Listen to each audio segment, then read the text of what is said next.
Already நீங்கள் ட்ரக்கில் இருக்கீங்க, உங்களோட ரத்தம் உறையாமல் போகிற வியாதியோ வேறு ஏதோ இருந்துச்சுன்னா ப்ளீடிங் ஜாஸ்தியாகி நீங்கள் இறந்து போயிடுவீங்க. இறந்து போயிட்டீங்கன்னா என்ன ஆகும்? லாக்அப் டெத் ஆகிட்டு போலீஸ் மாட்டிப்பாங்க. போலீஸ் கடந்து ஒரு பொம்பளை போலீஸ் எல்லாம் கடந்து பெதற ஆரம்பிச்சிட்டாங்க. ஐயோ ஐயோ தம்பி இருப்பான்னு பிடிக்கிறாங்க, கண்ட்ரோலே ஆகலைங்க. அவளை கண்ட்ரோல் பண்ண வேண்டிய எடுத்துட்டு இருக்காங்க. அவங்க வீட்டு பொம்பளையால கண்ட்ரோல் ஆக்கல. இல்லை சார், ஒரு சாமானிய மக்கள் போலீஸ் கிட்ட பேசணும்னாலே பயப்படுறாங்க. ஏன்னா அவங்க பக்கம் நியாயம் இருந்தாலுமே. ஆனால் இவங்களுக்கு எங்க இருந்து வருது தைரியம்னே தெரியல. ஒரு போதையை போட்டுட்டு போலீஸ் அடிக்கிறது, மிரட்டுறது.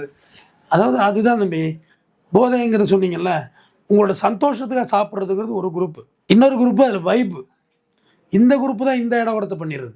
வைப்பில் ஃபீமேல் வைப்புங்கிறது அது தனி குரூப். அது அவங்க பணத்தை டக்குன்னு எடுத்து அடிச்சிடுவாங்க. இன்னொரு இந்த தேர்ட் கேட்டகிரி, இவங்க வந்து ஃபுல் ட்ரக் யூஸ். இவங்களுக்கு ஒரு இலக்கு இருக்காது. காலையில் எப்போ குடித்தோம், எப்போ விடிஞ்சுது, எப்போ இருட்டுச்சு எதுவுமே தெரியாது. கொலை கூட பண்ணுவாங்க. டெஃபினட்டாக. அப்புறம் கொலை கூட இல்லை, பண்ணுவாங்க. போதை கலைஞ்சோன்னா டரியல் ஆகிடுவாங்க. இவங்களுக்கு ஒரு பெரிய பொருளாதார பேக்கப் இருக்காது தம்பி. அன்றாட சும்மா சரக்கு அடிக்கிறது ஜாலியாக இருக்குது. அன்றாட செலவுக்கு யாரையோ ஒருத்தர் மிரட்டி ஒரு காசு வாங்கிப்பாங்க. இவங்களோட சிஸ்டமே வேற. நேற்று போலீஸை பார்த்தீங்கன்னா காலால் எட்டி உடைச்சிருக்காரு சார் அவரு. இப்போ போலீஸ் அரெஸ்ட் பண்ணி அவர் காலை உடைச்சிருக்காங்க. அது காலை உடைத்தார்கள் என்று நீங்களும் சொல்ல முடியாது, நானும் சொல்ல முடியாது. வலிக்கு விழுந்துட்டாங்க. அவங்க ஏதோ ஒரு வேலைக்கு போயிட்டு அவங்க குடும்பத்தை பார்த்துட்டு இருப்பாங்க. அவங்கள போயிட்டு டிஸ்டர்ப் பண்ணி கொலை பண்றது, வண்டியில விட்டு ஆக்சிடென்ட் பண்றது, இதெல்லாம் ஜீரணிக்கவே முடியாத விஷயம் தம்பி. நான் பப்ளிக் நியூஸில் தான் இந்த விஷயத்த பேசுனேன். மற்றபடி அவங்க போலீஸ் சண்டை போட்டது அது போலீஸ் பார்த்துக்கும், சட்டம் பார்த்துக்கும். அவங்களுக்கு என்ன பனிஷ்மெண்ட்டோ, வலிக்கு விடுறது, அது என்ன வேணுமோ அங்கே நடந்துட்டு போகும். அதுக்குள்ளே நான் போகல. பட் பொதுமக்களே அச்சுறுத்தாதீர்கள். பொதுமக்கள் இங்கே அமைதியாக வாழணும். அதுக்கு தான் சட்டம் ஒழுங்கு. சட்டத்தை ஒழுங்குபடுத்துறது காவல்துறை. கோர்ட்டு நேரடியாக வந்து ஒழுங்குபடுத்தாது தம்பி. ஒரு கோர்ட்டுக்கு ஒரு ஆள் வேணும்ல, அதுதான் போலீஸ். அவங்கள வச்சு தான் ஒழுங்குபடுத்தணும். அதிலே சில தவறுகள் நடக்க ஆரம்பிச்சிட்டு அந்த போலீஸே நீங்கள் சேலஞ்ச் பண்ண ஆரம்பிச்சிங்கன்னா அப்புறம் பொதுமக்களுக்கு என்ன மரியாதை இருக்குது?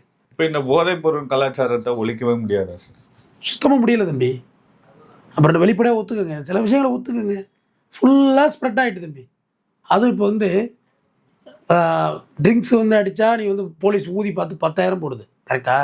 கஞ்சா ஊதி பார்க்குறது என்ன மிஷின் இருக்குது? கொஞ்ச நாளைக்கு முன்னாடி தம்பி டி நகர் ஏரியாவில் ஒரு காரில் ஒரு கேங்கு 2 போலீஸ் அடிக்கிறாங்க.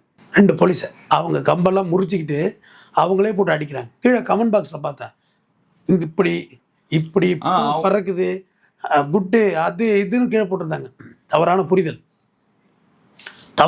ஏதோ ஒரு போலீஸ் ஆஃபீஸரால் நீங்கள் பாதிக்கப்பட்டதுனால ஒட்டுமொத்த சிஸ்டத்தையே நீங்கள் வந்து டேமேஜ் பண்ணக்கூடாது. அப்படிதான் எல்லாரும் அப்போ யூனிஃபார்ம் போட்டு ஜிப்சியில் வர்ற போலீஸே 4 பேர் அட்டாக் பண்ணுறான்னா நீங்கள் உங்கள் பொண்டாட்டி பிள்ளைங்களோட போகல, அவங்க என்ன பண்ணுவாங்க உங்களை?